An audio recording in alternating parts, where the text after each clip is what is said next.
नमस्कार, आप देख रहे हैं टीवी9 भारतवर्ष का डिजिटल प्लेटफॉर्म और मैं हूं आपके साथ अनूप आकाश वर्मा। बिहार विधानसभा चुनाव 2020 28 अक्टूबर से शुरुआत हो रही है। पहले चरण का चुनाव होना है और कोरोना की इस महामारी के बीच मध्य भारत का पहला बड़ा चुनाव। लेकिन चुनाव की तारीख जैसे जैसे नजदीक आ रही है, आरोप प्रत्यारोप का जो दौर है वो काफी तेज हो गया है। एक दूसरे पर छींटाकशी हो रही है, तरह तरह के आरोप लगाए जा रहे हैं। लेकिन इन सब के बीच असल निगाह 10 नवंबर पर टिकी हुई है। लेकिन जो बिहार की राजनीति को जानते हैं, समझते हैं, वो ये मान रहे हैं कि असल कहानी 10 नवंबर के बाद शुरू होगी। क्योंकि बिहार में अक्सर चुनाव के आगे जीत होती है। बिहार में चुनाव की परिभाषा बदल गई है। लोग प्रतिनिधि चुनते हैं और सरकार किसकी बनेगी इसका फैसला चुनाव के बाद होता है। जनादेश की अगर सरेआम और सबसे ज्यादा धज्जियां कहीं उड़ी हैं तो उन राज्यों में बिहार का दर्जा सबसे ऊपर है।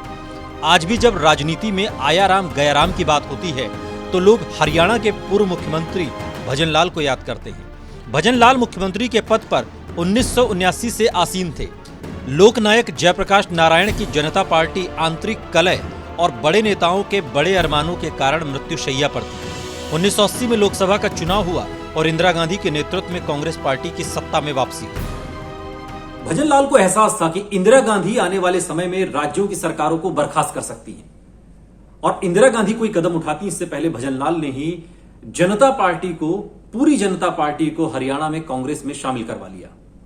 यानी कि सत्ता भजनलाल की रही, बस पार्टी बदल गई जनता पार्टी से कांग्रेस। और कुछ ऐसा ही बिहार में भी हुआ साल 1997 में, जब मुख्यमंत्री लालू प्रसाद यादव का नाम आरोपी के तौर पर चारा घोटाले में सामने आया और उनकी गिरफ्तारी के लिए सीबीआई को राज्यपाल के अनुमोदन की प्रतीक्षा थी। लालू प्रसाद यादव पर मुख्यमंत्री पद छोड़ने के लिए जनता दल केंद्रीय नेतृत्व का दबाव लगातार बढ़ता जा रहा था। ऐसे में 5 जुलाई 1997 को लालू प्रसाद यादव ने जनता दल के विधायक दल और पूरी सरकार के साथ अपनी नवगठित राष्ट्रीय जनता दल में शिफ्ट हो गए। जनादेश भले ही जनता दल को मिला था, लेकिन लालू प्रसाद यादव ने जनादेश की अनदेखी करते हुए राष्ट्रीय जनता दल को सत्ताधारी दल बना दिया और राबड़ी देवी को मुख्यमंत्री।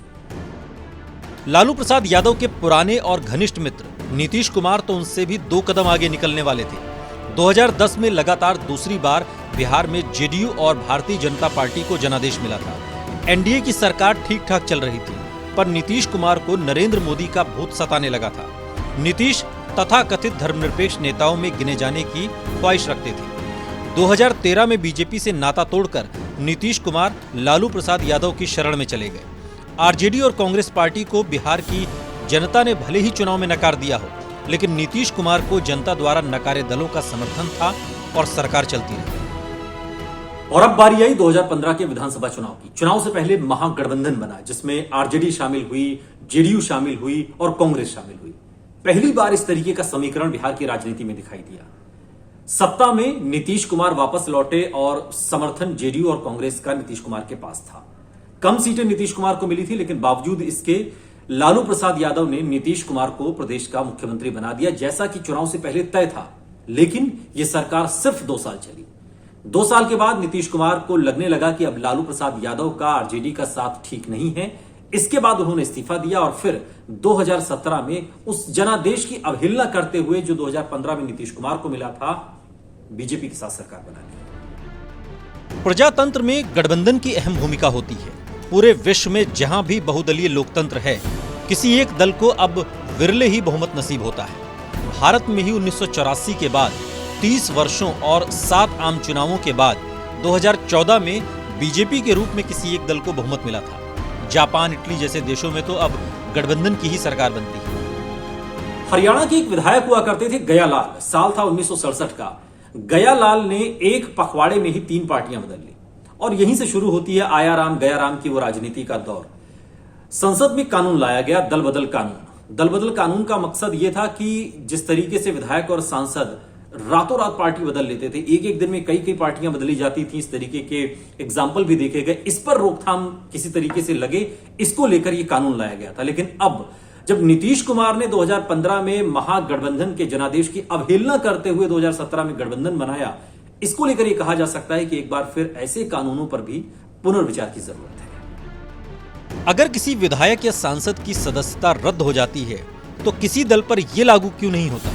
अगर 2015 में बिहार की जनता ने महागठबंधन को जनादेश दिया था, तो किसने नीतीश कुमार को अधिकार दिया कि वो बीजेपी को सत्ता में शामिल कर लें? क्योंकि नीतीश कुमार पिछले 2 चुनावों के बाद जनादेश की अवहेलना कर चुके हैं। किसी को उनसे कोई जनतंत्र के आदर्शों की रक्षा की उम्मीद नहीं रखनी चाहिए। यूं तो राजनीति संभावनाओं का खेल है और राजनीति में किसी भी संभावना से कभी कोई इनकार नहीं किया जा सकता। एक सीरीज आई है इन दिनों, मिर्जापुर 2, पार्ट 2 है मिर्जापुर का, और इसकी कहानी कुछ इस तरीके की है कि हर किरदार ऐसा लगता है कि एक दूसरे को काटने में लगा हुआ है। बिहार की राजनीति इन दिनों मिर्जापुर 2 की तरह दिखाई देती है, जिसमें नीतीश कुमार और बीजेपी यानी कि जेडीयू और बीजेपी एक साथ तो दिखाई देते हैं, लेकिन पोस्टर में बात अलग अलग है। कांग्रेस और जेडीयू एलजेपी का क्या गणित होगा? इसलिए 10 नवंबर के बाद की जो कहानी होगी, सवाल यह कि क्या 10 नवंबर के बाद भी कोई नया गठबंधन बन सकता है? हां, इससे इनकार नहीं किया जा सकता। खबर आपको कैसी लगी कमेंट बॉक्स में हमें जरूर बताइएगा। साथ ही बिहार चुनाव से जुड़ी हुई लेटेस्ट अपडेट के लिए देखते रहिए TV9 भारतवर्ष।